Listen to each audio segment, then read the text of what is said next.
दिव्यांगों के लिए बनी नियम उसके कार्य को अच्छे ढंग से नहीं किया जा रहा है, तो हमारा कार्यालय लिखता है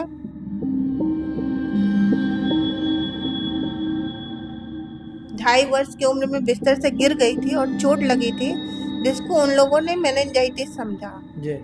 उन्होंने मेरा लंबर पंक्चर किया, स्पाइनल फ्लूइड निकाला, और वो स्पाइनल फ्लूइड निकालने के विदिन 6 आवर्स मेरे दोनों आँख, बायां हाथ और बायां पैर, मतलब लेफ्ट साइड हेमोप्लीजिया मुझे हो गई, लेकिन मेरी दोनों आँख उसमें चली गई। पहला फॉर्म बिहार एसएससी का भरे, दूसरा फॉर्म इंटरमीडिएट लेक्चरर का भरे और तीसरा बीपीएससी का, और तीनों एग्जाम को हमने क्रैक किया। उसके बाद आप रेवेन्यू ऑफिसर के तौर पर? हाँ, रेवेन्यू ऑफिसर के पद पे बिहार सरकार में मैंने ज्वाइन किया।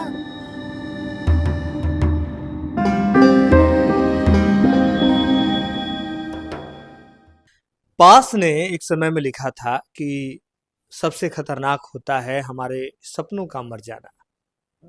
जब आप सपना देखते हैं तो जरूरी है कि इस सपने को आप देखते रहें, और सपने के बीच में सिर्फ बहाने होते हैं, बाधाएं नहीं होती है।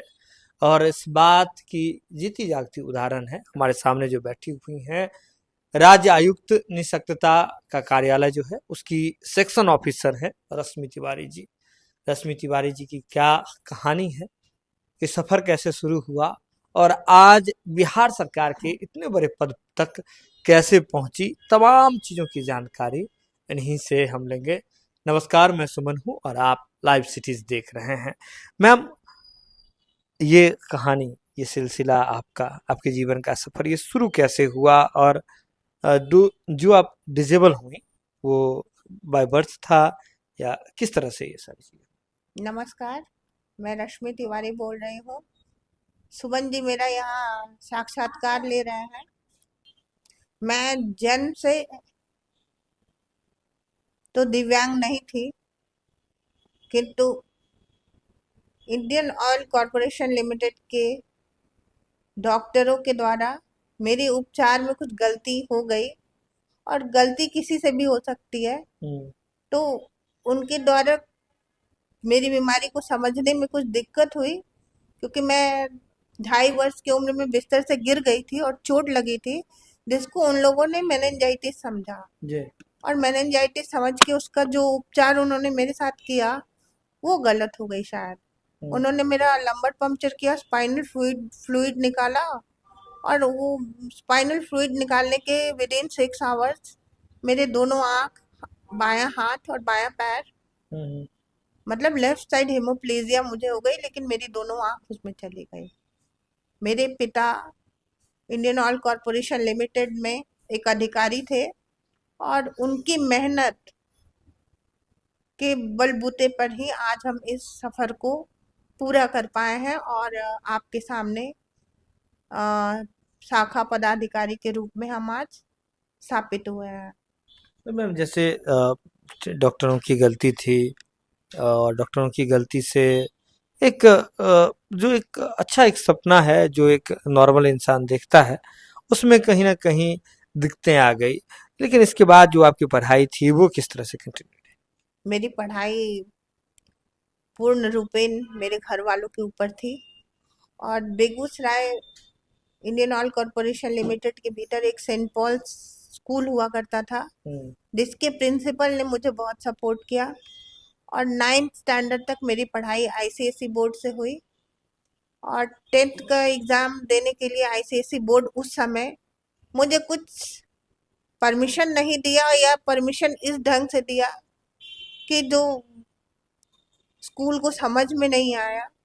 और उसके बाद मेरा रुख इग्नू की तरफ हुआ, और वहाँ मैं नॉन 10+2 स्टूडेंट के रूप में ग्रेजुएशन में बीपीपी क्लियर करते हुए, बैचलर्स प्रिपरेटरी प्रोग्राम को क्लियर करते हुए, मैं इग्नू में ग्रेजुएशन, पीजी और बीएड मैंने अपना कंप्लीट किया है। मैम, और ये सारी चीजें ब्रेल लिपि से हो रही थी या फिर नॉर्मल? ब्रेल लिपि मैंने सीखा है अपने ग्रेजुएशन करने के बाद। जी। इसमें मेरे पिता मेरे सारे किताबों को टू इन वन के सारे कैसेट्स में रिकॉर्ड करते थे बोल के। हम्म। और मेरे भाई बहन का भी इसमें बहुत बड़ा सहयोग था, और वो लोग रिकॉर्ड करके मुझे लेसन दिया करते थे और मैं पढ़ा करती थी। मेरे पास आज 2016 में मैंने 5,000 कैसेट अपने सदाकत आश्रम को मैंने दान किया, हम्म। जब मैं नौकरी में आ गई थी उसके बाद। ये ऑडियो, ये ब्रेल लिपि की कैसेट्स थी? कैसेट्स तो बोल के ही ऑडियो रिकॉर्ड किया ऑडियो गया, ऑडियो ऑडियो थे कैसेट्स, हमारे पास। ताकि लोग इसे सुन सके। हाँ, सुन सके। मैम, जैसे पहले आप गवर्नमेंट का एग्जाम, वो कैसे, ये गवर्नमेंट की नौकरी में आने का सिलसिला ये कैसे शुरू? जब मैं पीजी अपना क्लियर कर रही थी, तो उस समय एक कुणाल नाम का लड़का मेरा किताब पढ़ा करता था।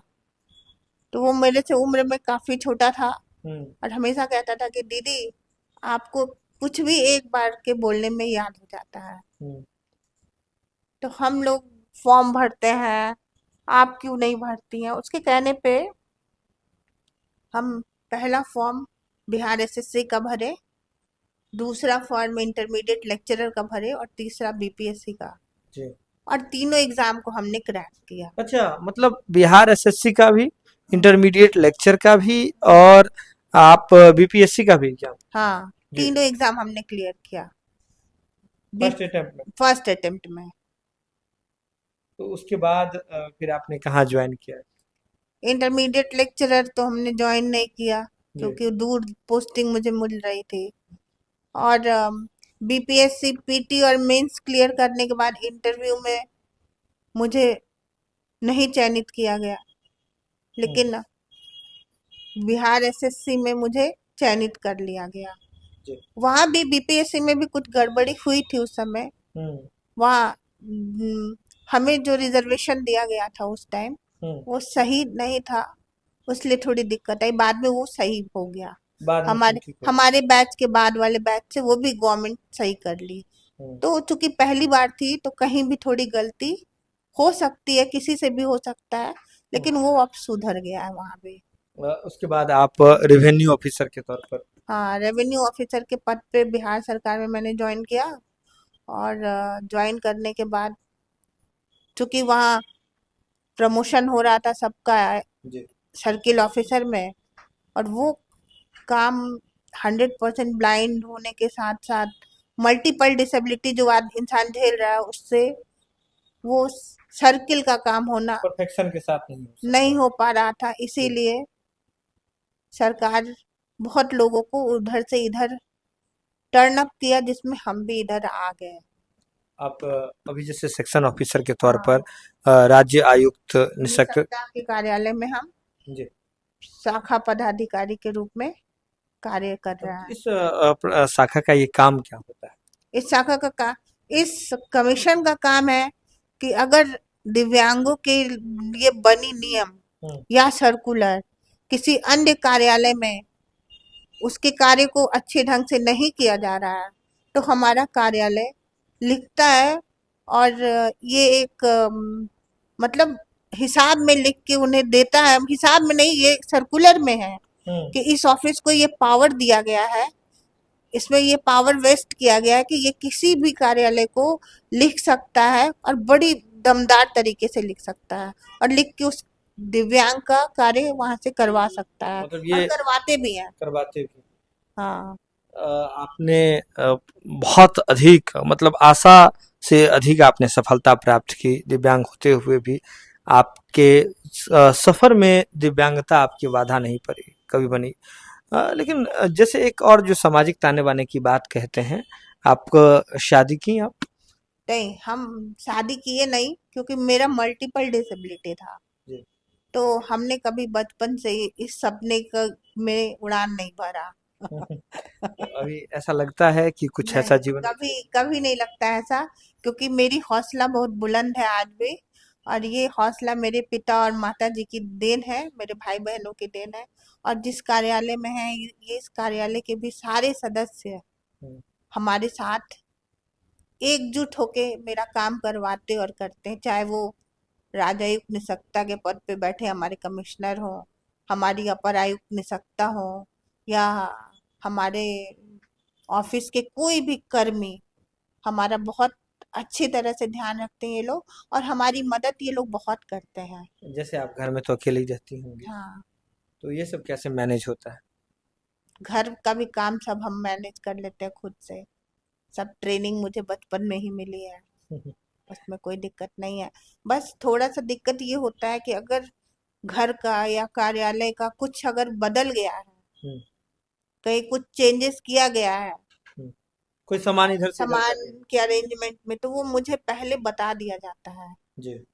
बच बचा के तो काम करते हैं, लेकिन फिर भी चोटें लग जाया करती हैं। हम्म। उससे उसमें कोई दो राय नहीं है, क्योंकि जब नेत्र ही नहीं है तो चोटें तो लगेंगी ही। लेकिन हौसला अगर बुलंद है तो उस चोट को हम पीछे छोड़ते हुए आगे निकलने की हिम्मत जरूर रखते हैं। देखिए, अगर आप में हौसला हो तो हम्म, कोई भी काम छोटा नहीं है। हौसला हो तो आप पहाड़ पे भी चढ़ जाएंगे। पहाड़ पे भी चढ़ सकते हैं, और हौसला हो तो पहाड़ तोड़ के रास्ता भी बना बना सकते सकते हैं। हैं। देखिए, जिस तरह से बायोलॉजी में कहा जाता है ना कि सबसे स्मॉलेस्ट यूनिट है वह है सेल, और सेल के बाद जो है, सेल से टिश्यू बनता है, टिश्यू से ऑर्गन बनता है। ठीक इसी तरह से मैम ने कहा है कि हम सभी इंसान हैं, और इंसान से ही सोसाइटी बनता है, इंसान से ही समाज बनता है। तो खुद में मजबूत होना जरूरी है। और मैम जो है, आपको बता दें कि 100% ब्लाइंड हैं। इसके साथ ही लेफ्ट साइड का जो बॉडी है वह ऑपरेट नहीं होता है, हैंड ऑपरेटिव नहीं है, लेग ऑपरेटिव नहीं है। लेकिन इसके बावजूद मैम ने पहले अटेम्प्ट में, वो तब जब दिव्यांगों के लिए कोई कानून नहीं था, वो तब जब दिव्यांगों के अधिकार के लिए कोई लड़ने वाला नहीं था, उस समय अपनी मजबूरी को पीछे छोड़ते हुए बिना किसी बहाने के उन्होंने पहले अटेम्प्ट में 3 एग्जाम निकाले, बिहार एसएससी, बिहार बीपीएससी और इंटरमीडिएट लेक्चरर का उन्होंने एग्जाम निकाला, सफलतापूर्वक निकाला। रेवेन्यू डिपार्टमेंट में आई, और आज दिव्यांगों के हक के लिए जो बिहार का जो दिव्यांग कमीशन है उसमें आपको एसओ के पद पर वो हैं, और यहाँ से सभी दिव्यांगों के हक को सुनिश्चित कर रही हैं। कहानी बहुत अलग होती है, बहुत इंस्पिरेशनल होती है, लेकिन सबसे मजबूत है जो स्मॉलेस्ट यूनिट है। जैसे सेल को माइटोकॉन्ड्रिया जो है पावर करता है, ठीक उसी तरह से आपको आपका हौसला ही पावर करता है। तो अपने हौसले का हाथ ठीक से पकड़े रहिए, मजबूती से पकड़े रहिए, और चलते रहिए, और देखते रहिए लाइव सिटीज।